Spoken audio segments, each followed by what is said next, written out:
Cool. I'm just gonna make sure that we got everybody included that needs to be included in here, from Facebook to YouTube to Twitter to all that stuff. So let's do that while we're getting loaded here. And welcome everybody to another edition of the Sportster Show. My name is Jim Parsons. I'm here with Norman Quarrinton from the Sportster. Norman, how you doing, buddy? Good man. Thanks for having me. Yeah, we're gonna do a little bit of a mashup, so to speak. We're gonna talk a little Raw. We're gonna talk a little news. We're gonna talk a little whatever, because there's not really a massive storyline to address. There's one that we're gonna talk about a little bit, but with our last couple shows, we've really sort of dug into some real specific topics. We talked about Cody and his injury. We talked about CM Punk and his injury and Double or Nothing.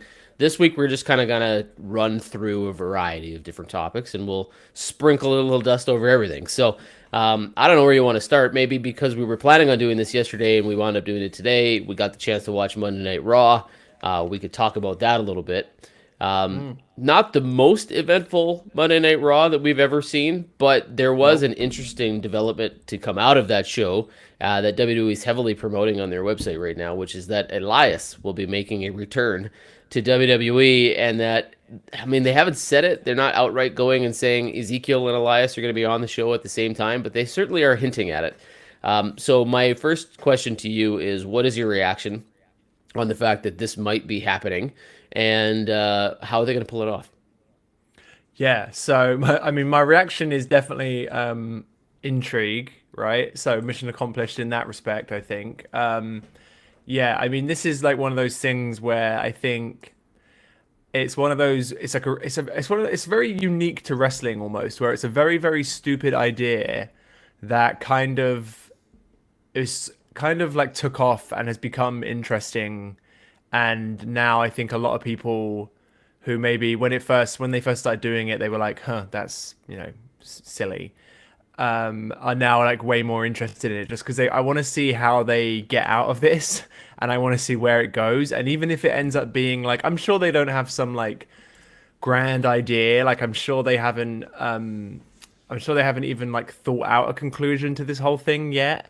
But whether it ends up being good or bad, I still want to see how it pans out. So yeah, I'm definitely intrigued. And then Yeah, how do I think they're going to pull it off? yeah. Yeah, go ahead, Jim. Go on. I was just gonna say, I'm with you. I don't think they have an end game here.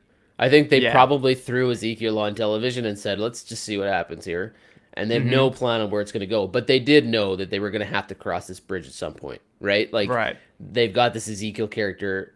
He talks only about Elias, and Kevin Owens is losing his mind. So they needed to address the elephant in the room at some point. So it looks like they're going to start by doing that next week. But yeah, I'm with you. I don't think they have a clue where they're going with this long term. Like, are we planning on making and hiring somebody to be Elias? Are we planning on what? Like, I don't know what they're going to do. What do you think they're going to do? Um, yeah, I mean, I mean, it's like I said to you earlier, off air, that the whole thing is like a Bruce Pritchard fever dream. It feels like, and I think sometimes, mixed results with those normally, but yeah, how they're going to pull it off. I mean, I don't know. I mean, we could see some kind of special effects thing. It could be like a pre-taped thing. Yeah, it could be, it could be like a sort of split screen. Ezekiel playing both roles. I think maybe they weren't expecting him. I think this actually speaks to how sort of low key charismatic he is. Is that they probably weren't expecting this to sort of get over as much as it has. So yeah, I think he's doing a great job with it. Right, it's very difficult material to work with because it's kind of messy and doesn't really make any sense, but he's doing a really good job with it. So yeah, I mean, I don't know what they're gonna do. Like you mentioned a rumor earlier. Do you want to touch on that maybe? Yeah, I was thinking about it last night, and I wrote an article for the Sportster saying, in talking about this whole idea of Elias coming back. And WWE is advertising that they're doing a concert. So Elias is bringing his guitar, and he's going to have a musical performance. Now, if the two of them are on screen at the same time, that really raises the question, okay, well, how, right? How are you going to do this? Like you said, it could be a pre-recorded, but if the plan is to have them live, you need an actor. And so the rumors that I've heard online, or people are mentioning Damien Sandow's name, of all people. What's his name? Aaron Stevens? Is that his real name? Yeah, He exactly. recently did an indie show, sort of came out of retirement. He had said he was hanging it up and didn't, and has done fairly well on the indie scene. But he just recently did a show where he sort of said goodbye and said he was retiring again. and he kind of looks like Elias. So that really was a, I don't think there's any probably truth to it, but you never know, right? And it's so goofy a gimmick, and it's so weird an idea that he makes sense. If you remember Damien Sandow, for fans that don't know, he was the guy that played the stunt double for The Miz when they were a tag team. And he just copied every move The Miz ever did without actually having an opponent in the ring with him. So he would just throw himself around. And that got over huge. Like, that was massively popular with the fans and really funny. And they didn't make it last as long as they probably should have. I thought those two guys should have had a much longer run than they ultimately did. But Sandow's a guy that could do this, right? He's a guy that could come in. They could put a little longer beard on him. And he could probably do some sort of crazy musical performance, right? So it, I don't think it's happening, but it certainly wouldn't shock me if that's where they went with this, because it's so goofy and silly that you could see it, right? Yeah. So I have no idea if that's even Yeah. remotely accurate, but it gained some steam on social media yesterday, that's for sure. Yeah, I find that interesting too, and I actually would, I mean, I would pop for that, and I think that's another guy who I think, Damien Sandow's another dude who they gave him silly stuff that should have been really difficult to make work, and he made it work. So I think, pairing Ezekiel and making maybe Damien Sandow the new Elias, I can't believe I'm saying this, but I think there's something there that could be fun. Well, So yeah, consider looking forward too to that seeing what WWE happens. has done way worse, right? They've had the fake Diesel and the fake Razor. They've had multiple Right. doinks. They've had, I mean, you name it, they've done it, right? So this is not out of the realm of possibility for them. And what's really key and what has made this Ezekiel thing work so well is Kevin Owens' reaction to it, right? That's what really sells this. Like, yes, Ezekiel's totally invested. Ezekiel Elias, whatever you want to call him. He's super invested in this character and he's having a lot of fun with it. But the other end, you always need that other person. And Kevin Owens has been a masterful adversary here. And if he is invested in this, so if Damien Sandow comes out or whomever, and Kevin Owens loses his mind over it, it's going to work. Like, I Yeah. guarantee you it will work. People will lose their minds and laugh over this thing.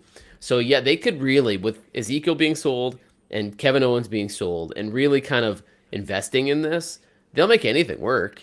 So, I'm with you. I think it would be hilarious if they did it. I Yeah. don't know that they will.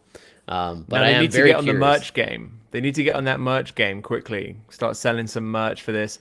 And maybe don't. They have a tendency to sometimes. I feel like, I mean, we don't know for sure, but it feels like sometimes things like this get. Like you said about the Damien Sandow thing, right? When he got he got the Mizdow thing over, and then they kind of just nipped it in the bud, like right when it was like really popular.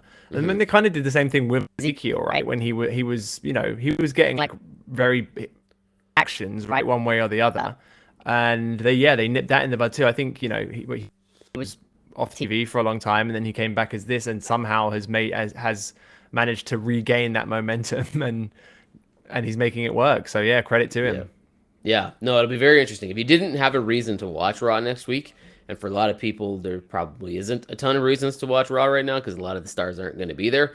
But this is one. I will tune in next week just to see what they do here. And they're going to push it heavily, I think. I think they're really going to actively promote this.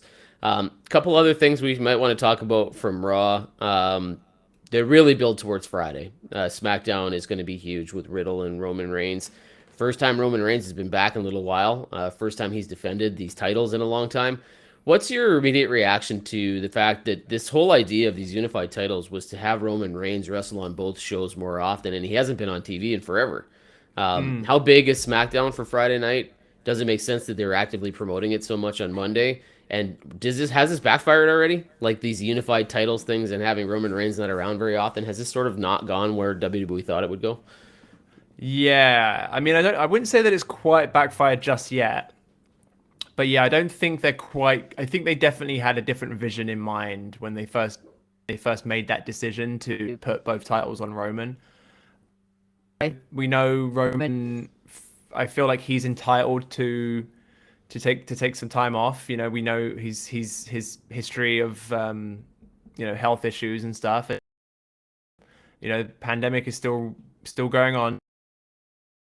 So yeah, I feel like whatever he needs to do to stay safe is way more important than showing up on TV with 2 belts over his shoulders. But yeah, I think definitely they probably on TV on both shows every week in, week out. You know, he's the biggest star, biggest pro wrestling star in the world right now. But also, it's not going to do. I don't think, it's not too. I think it's good if we don't see him all the time, right? We don't see the titles all the time. I mean, I would like to see them a little bit more frequently than we have been, but we don't need to see them like they don't need. I mean, I don't know. It's weird. I predict because in the past said that the champion, with Hangman Page, when we talked about AEW, I said Hangman needed to be on TV every week and almost like basically every half hour of the show, and he wasn't. But yeah, Roman's more of a special attraction, I guess, these days. So I think it's totally fine if he takes some time off and doesn't show up. But yeah, I mean, this Riddle match, I don't know about you, and this, I might be the only person who thinks this. This is the first time I've actually, since Roman has been champion, this is the first time maybe something could happen here, right? I don't necessarily think it will. Were to happen, I honestly wouldn't be too shocked. Yeah, I mean, Riddle's an opponent I could see at some point being in the conversation for a title run, and I think WWE is going to give him the belt at some point. Yeah. I don't think it's Friday. I think Yeah. that they aren't there yet. I think Randy Orton needs to be involved in the storyline a little bit more, and that maybe that title is going to be a Randy Orton Riddle thing and not necessarily a Roman Reigns thing. I also think you don't take the belts off Roman Reigns till you know for sure what's happening with The Rock. If The Rock is involved in this, I think those belts stay around Roman until that happens or it doesn't happen. But Riddle's a guy who I believe that WWE is looking at and going, okay, this guy's going to have his moment in the sun at some point. When do we do it? And do you do it on a Friday Night SmackDown? Probably not, right? But it could be interesting, right? Because it could really bring numbers to SmackDown. It's going to anyway because the match is huge. And if a title change like that happens on a SmackDown, which I would be shocked if it did, would really cement the idea that anything can happen on a weekly basis on a television show. So, yeah, I think Riddle's a guy that you're going to look at and probably will have a title run at some point, but I just don't know that it's going to be yet. I think Randy Orton's got to get more involved in all of this. My only thinking there was that maybe Roman, because we haven't seen him for a little while, maybe if there's a situation unfolding that we're not entirely sure, maybe he's going to need to take some time off, and so they've just made a little quick decision. But yeah, like I said, I don't think it's going to happen. But there's a little part of my brain that's like, you know what, a title change on a SmackDown, strapping up someone like an up and coming guy who's got a lot of momentum and popularity and charisma. It's not beyond the possibility in my mind where some of his title feuds were foregone conclusions before they even began. So yeah. I think one of the hints from Monday's Raw that tells me that Riddle's not winning on Friday, and it's directly or indirectly related, is the fact that Jimmy Uso beat Montez Ford. I think the fact that that was a clean win for Jimmy Uso in a singles match tells me that they are still actively making the bloodline as strong as possible. Because Montez Ford, talk about up-and-coming people. He's an up-and-coming star, right? He's gaining some mass. Yeah. He's got a lot of people that are behind him. He will be a big deal at some point. He's not his time yet, but Jimmy Uso picking up a clean win over Montez Ford tells me that they are not ready to say, okay, well, we're pushing the bloodline a little bit behind and taking some of these titles away. They hadn't done that. So the fact that he won tells me that they're going to keep making these bloodline guys win these matches and be the most dominant faction in WWE and blah, blah, blah, blah, blah. One more thing we should probably cover from Raw. Seth Rollins picked up a huge win over AJ Styles, qualified for Money in the Bank.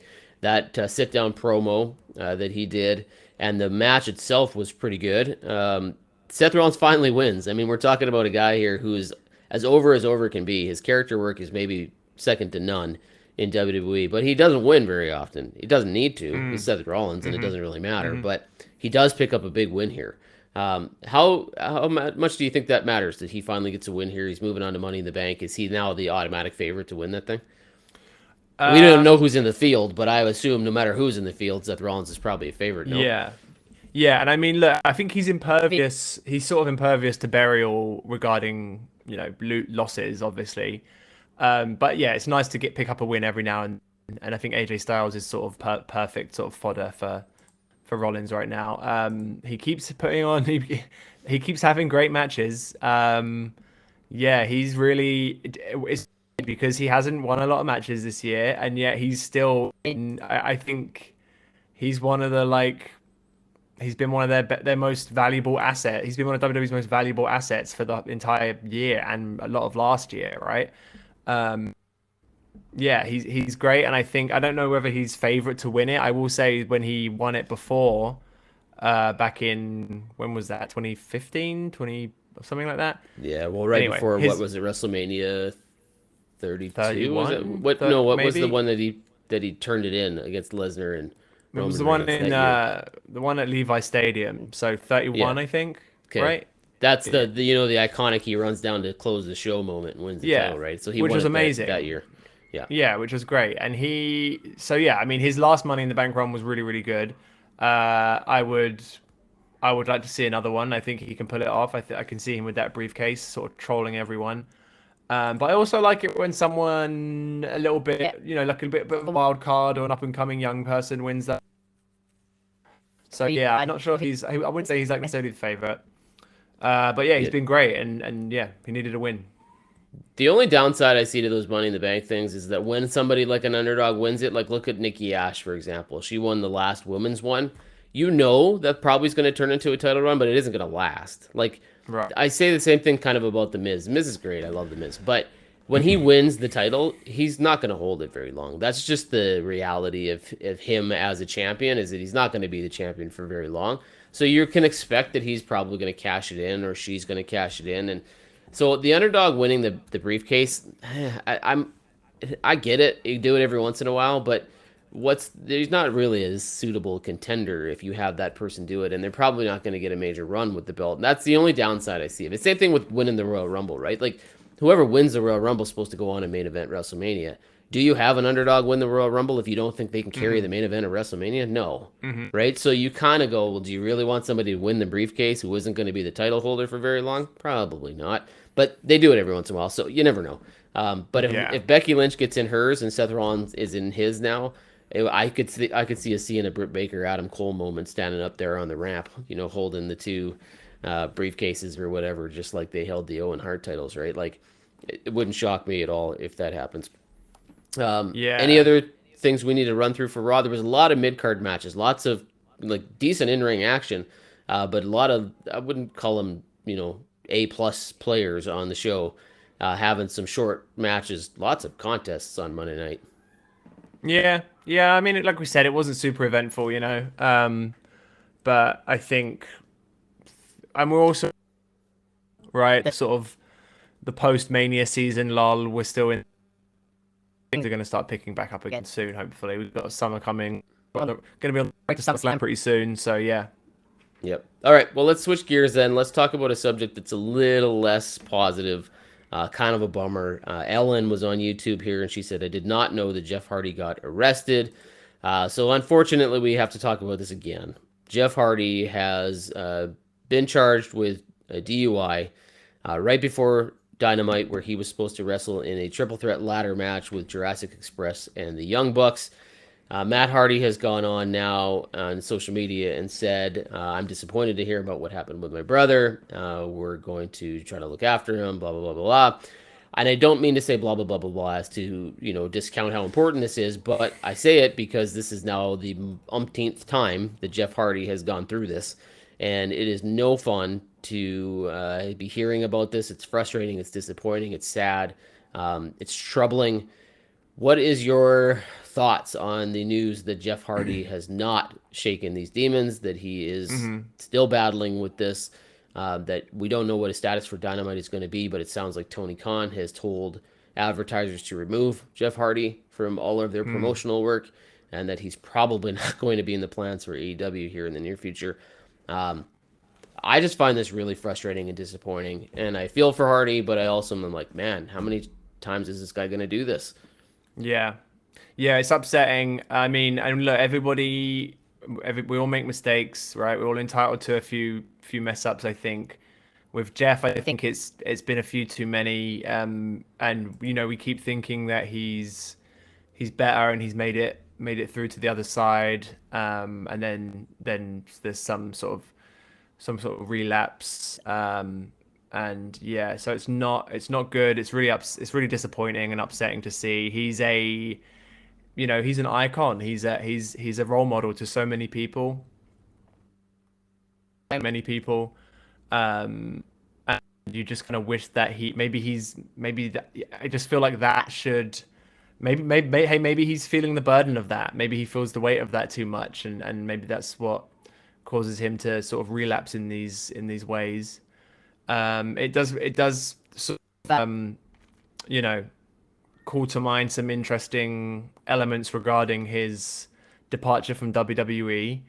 Um, yeah, so I mean, I just want, I just, we just, and I think he's probably got, he hasn't got long left as a wrestler, right? An in-ring performer.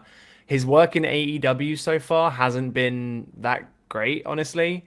I think he's been working a little safe, like way safer than usual, which is good. But it's also just made his matches a little bit less interesting. He has done some crazy stunts, like he's done done the swantons off the ladder, all that stuff, and that's fun to see. But yeah, I mean, in general, his matches just haven't been super exciting to me. And yeah, just sort himself out, and he needs the help and support of friends and family at this point. Yeah, that's probably the most important thing. I mean, and you brought it up that there was some talk from his WWE departure that they had said, "Look, Jeff, you either go to rehab or we're done," and he Mm, decided not to. And we don't know yeah. exactly the specifics on how that conversation went down and why he decided not to. If he thought that he was through this or whatever, or just didn't want help from WWE because he's mad at them. I'm not really sure exactly. It's too whatever to speculate about all of that, but it does raise questions. Like the WWE see something here that others didn't or Jeff didn't, and they said, "Look, we can't keep doing this, man. Like you either got to get help or we're done." And he Mm, chose to go to AEW instead, and this happens. I don't know if it's related to the injury that he suffered at Double or Nothing, because it has been confirmed now that he did suffer an injury during that match with the mm, Young Bucks, and I hope that the two things are not connected. This isn't some sort of pain related thing, but yeah, Daniels here on YouTube says Jeff's been given way too many chances and enabled by too many people for way too long. He and those around him who encouraged this behavior, fans as well who egged it on, allowed it to happen. Now, I can't speak to the second part of that, um, you know, but he has been given a lot of chances, and he's been coming back, and unfortunately, more often than not been able to stay on the clean path, this straight and narrow, and kind of fallen through here again. So, um, and the same Daniel was saying that Matt might be partially responsible for this. I don't know. I can't imagine that Matt feels very good about all of this right now. To see his brother struggle, to finally have him back in AEW, to be wrestling again as a tag team, you got to think going into Dynamite that Matt's excited about this match, and just the idea that he's with his brother again, right? So, whether Matt is not helping him or not, I don't know. I'm not going to go there, but he can't be happy that this is what's happening to his brother again, right? yeah. So, yeah, it's just really unfortunate. And I do Yeah. believe I'm with you. I think they need to, AEW, if this is what Tony Khan is doing and he's removing him from the picture in AEW, I don't want to suggest that it's like a punishment. Okay, Jeff, you screwed up, we're gone. I think they're just saying, you know what, dude, you got to get out of this wrestling thing for a bit. Like, we got to remove you. If you're not going to remove yourself, WWE tried to do it too. We need you to get the help that you need to get, and we're not going to have you wrestle again until you do, right? And Yeah. hopefully that is what they're doing, because Yeah. if this is continually a problem for him, he needs the help, right? He's clearly not able to do it by himself, and that's nothing shameful to be admitting. Like, if you can't do this Yeah. on your own, and most people cannot, you need the help. So get the help, right? Like, Yeah. that's For because sure. if he doesn't, somebody else is going to get seriously hurt here. Like, you Exactly. can't keep driving around under the influence and hope that you narrowly skate by without hurting somebody, right? Like, that's you're going to hurt yourself and others, and it's the and And others part that's really bad, right? yeah. And we don't want to throw any accusations around, but also, if this is an issue, and if it's an issue that's way worse than we thought, we don't. He doesn't working matches with other people in any state less other than being sober, right? Because Yeah. that's like you say, that can end up hurting other people. And I think, I mean, I am intrigued to see what they do on Wednesday. I don't know if they plug another tag team in there, or if they just make it if they just don't if they make it 2-on-2 match and not a triple threat match. I don't know if you have Matt wrestle and just replace Jeff with somebody else. I mean, they've got a roster that can sustain something like that, so I don't know. What do you think? FTR will get thrown in there? That's my immediate assumption is you should just pop FTR in there. Yeah, I mean, if you wanna send the crowd home happy and you want it to be if you want to replace Star Power with Star Power, then yeah, I guess you can plug FTR in there for sure. Yeah. Well, we'll find out, I guess, on Wednesday, and we'll see what Tony does here. I mean, some people are suggesting maybe he's in panic mode. Others are saying, like, yeah, he's just looking out for Jeff. He probably cares a lot about this guy, as do we all. Like, this is not what we want for Jeff Hardy. So, yeah, hopefully he gets the help he needs, and hopefully this is something that he can work his way through, and that people around him are helping him do so. Let's switch gears again. I want to talk a little bit about Paige. So she announces on social media that her contract with WWE is coming up here in July. It is not going to be renewed. At first, she didn't say why. She just said, you know what, I'm not going to be returning, but I don't think I'm done wrestling. I don't know if it was you that covered the story, talked about that first, but then she came out later and said, yeah, it wasn't my choice, by the way. I did want to come back. I was hoping to stay with WWE, and they didn't want me. They are not interested in renewing my contract. They called me and said, yeah, we're not going to keep this going. She said, no hard feelings. A little disappointing, but I can't really blame WWE. Can you? I mean, she's been out on the shelf forever, right? Yeah. And I wondered, I mean, I just assumed they were keeping her around as like in sort of like an ambassadorial role or something. But then I didn't really see her doing anything like that, right? So I never saw her. I would almost argue she was doing the opposite of being an ambassador for WWE. Oftentimes in her Twitch streams and things that she was doing, you're kind of like, why would you do that if you're representing WWE? She's not exactly like the. I don't know how to say this without being. I don't want to sound totally disrespectful, but she's not the person you necessarily trot out there to represent your company when she's been in the news for many strange reasons.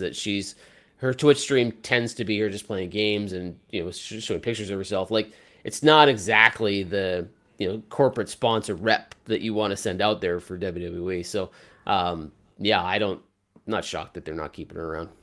Yeah, for sure. And then what was interesting is that she's, and I think we all know this, but it seems inevitable that she's going to wrestle again. And so when and where that happens, I guess we'll find out. But I don't know if it's going to be. I mean, now that she's not affiliated with WWE. I mean, it's July when her contract is actually expires. I'm curious if she ends up in AEW in some capacity, maybe as like a coach or something, and then working. And yeah, should be interesting. Yeah, I don't know, man. I really don't know what the plan is. I would be very, like, we've seen it with Bryan Danielson, we've seen it with Christian, we've seen it with Sting, we've seen it with a lot of people who were sort of ruled out and have made a comeback, most of them now with AEW, although Edge is with WWE. Paige, to me, this just seems like a different deal, man. Like, there's something about the way she talks and acts and references her injury situation that I'm like, I don't think she's ever going to get over this thing. Yes, she has talked about wanting to come back and wrestle, and she certainly could. But man, if I'm the employer here, I don't know that I want to risk it. Like, there's just something about, even when she's healthy and she comes back, she doesn't seem to stay healthy very long. Right. Yeah. And that would concern me if I'm, hiring her and she does some spot and gets dropped or has an accident. And whatever. I know this is going to sound terrible, but there's quite a few women in the AEW women's division who probably aren't the type of person you want to put in the ring with Paige and have her be protected. Right? Yeah. So I don't know that I'd go there. Like, maybe you're right. Maybe a managerial role. And she said it on her stream that she would have preferred sticking with WWE and maybe doing something like that. But I think WWE's kind of like, look, what are we going to get out of this, right? Like, we keep people around for the investment reasons. Like, you need a return on your money. If we're going to pay you, we need you doing something productive for us. And if Yeah. she can't wrestle and she's not really a manager, so to speak, what are we doing? That's why they're letting her go. Um, what's AEW going to do? They have a lot of these people, right? So True. I don't Yeah, know. yeah. Yeah, it'll be Yeah. very interesting to see if she winds up somewhere or if she goes the route of what others are doing and just has many, many third party streams and makes some money doing that. She's got a name. She's an Yeah. icon in the industry at this point. She probably Mhm. could do very, very well. Probably is doing very well, very well. Like Alana, right? Like Yeah. I don't need this. I've already kind of shown that I can create, awareness and bring people into whatever it is I'm doing. And there's a lot of money to be made with that, right? So Yeah. maybe that's what Exactly. she does Yeah. for a while. Yeah, Yeah. it'll be very interesting. What do you think of the Cody Rhodes, switching gears again, the talk that he's out 9 months? So we saw the Yeah. wrestling match with the injury. We saw the torn pectoral. We knew he was going to get surgery. We knew it was going to be a while. But WWE has announced 9 months. Like, Yeah. that's a long time. Like, Yeah. this I is a feel guy who like just came back as at the top of his game, and now he's going to be out almost to the end of the year. conservative estimate to me, and it feels like maybe they added a few. Like I'm not, I don't. It's just pure speculation, right? There's no inside information here. I thought this is just me speculating. I wouldn't be surprised if they added a couple of months on the end of it. We can all be surprised when he comes back early. Yeah. Yeah, and I don't know that. I mean, I haven't really looked into like what the typical recovery time for pectoral injuries are. Um, as if it's more like 6 or 7 months, and he comes back a little early, you know. Yeah, it would certainly run with the narrative, right? Like the idea here that Cody's the toughest son of a bitch that there is, right? Guy gets in there with a full torn pectoral muscle, wrestles 24 minutes in a Hell in a Cell match. Like he's a tough dude, right? So Yeah, you can keep that narrative alive if you say, man, he's supposed to be out for 9 months, and then at the 5 or 6 month mark, he comes waltzing back in and he's part of a match. You're like, what? Right? Like yeah, it exactly. Yeah, absolutely goes with the story they're telling. So again, we don't know that for sure. It could be 9 months. Maybe that's what they're expecting, and maybe he does recover faster. But they probably don't want to say, okay, 4 months, and then it'd be 9 months, right? So, right.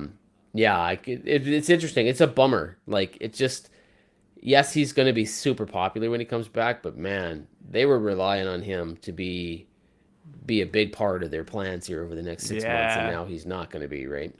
yeah.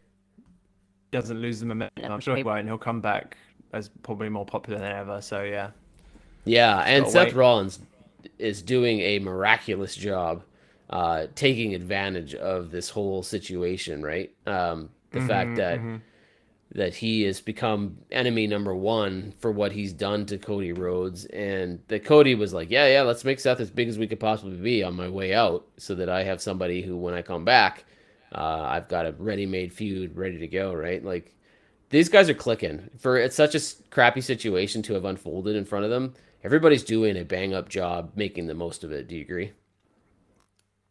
Yeah, for sure. Also, Jim, I've just to sort of switched gears again. I just noticed this while we were recording about 18 minutes ago. Tony Khan shared a statement from AEW about the Jeff Hardy thing. Okay. So I'll just read that out really quickly. So Tony Khan says, we are able to resume contact with Jeff Hardy this afternoon. AEW does not condone Jeff's alleged behavior. We've made it clear to Jeff that we will assist him in getting treatment for substance abuse issues, which he has indicated that he's open to receiving. In the interim, he is suspended without pay, and he can only return to AEW upon successfully completing treatment and maintaining his sobriety. And then there's, if you or a loved one need help, please reach out to SAMHSA's national helpline. That's 1-800-662-HELP. Yeah, so yeah, there we go. Jeff's been suspended without pay, and he cannot return to work until he's completes the program and maintains sobriety. And I think that's probably, I mean, it could. I think maybe Tony Khan could have sort of put that together a little bit earlier. But yeah, I think that's probably good route to go down. Yeah, I was just going to ask you what your immediate reaction to that is. You think that's the right play by AEW? I think so. Yeah, and I don't think they have a lot of options. Like they said, they did say that they're gonna cover the cost of the treatment, which is absolutely what they should be doing. Yeah, it's a similar kind of. I mean, WWE's been doing this for years, so yeah, I think Yeah. it's should be industry standard, and basically seems like now. So yeah, that's good. Yeah, no, I agree. I think you need to remove him from the wrestling situation, take away all of that distraction around him, get him off the road, get him the help that he needs. And for those, and I don't want to make this about WWE, but for those that don't know, WWE has done this over and over and over again for people, including ones that no longer work for them, right? Yeah. They have offered this sort of rehab and help and paid for it for people who've long since left and burned WWE.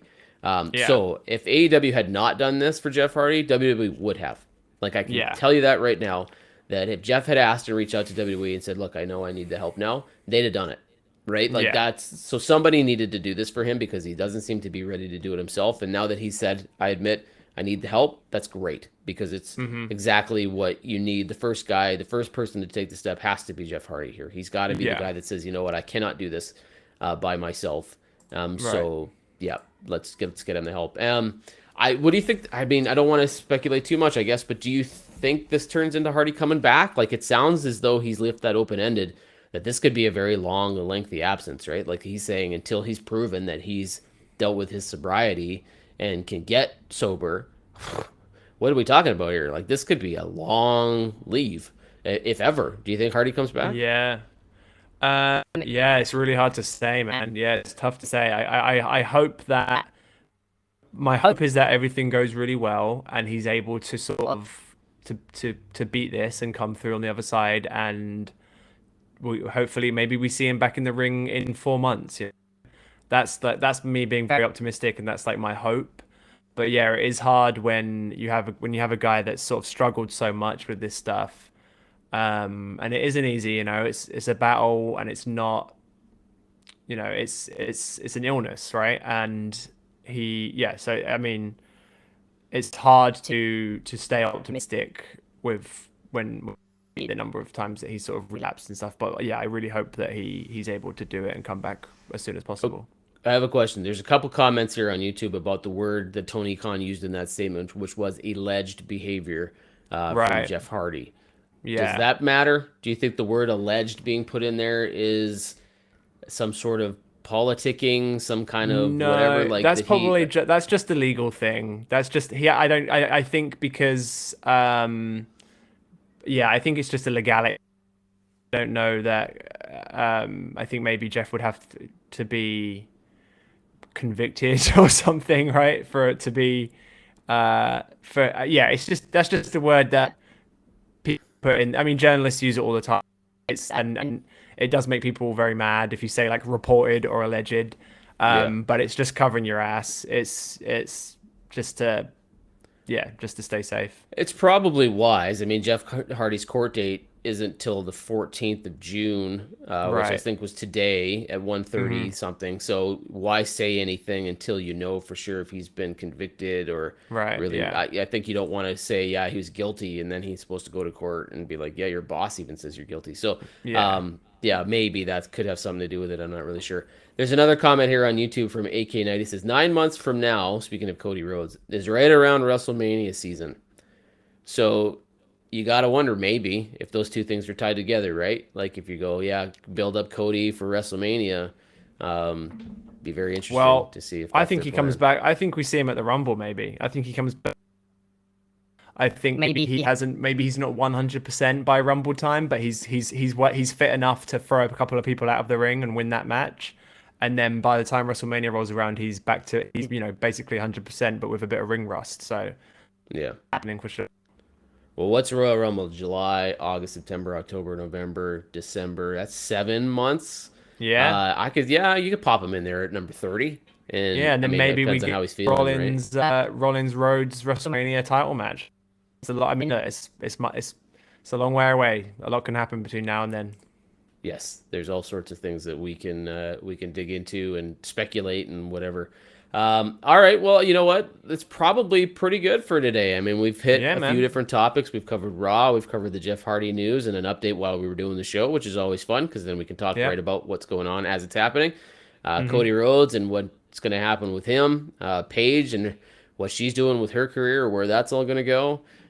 We could dig into a bunch of other topics, but maybe we'll save that for the next show. So I appreciate it, Norm. Thanks for doing this again. And for everybody else, it's been another edition of the Sportster Show. You can check it out on your favorite podcast platforms. download, subscribe, link, give us a 5-star rating on Apple Podcasts. We'd greatly appreciate it.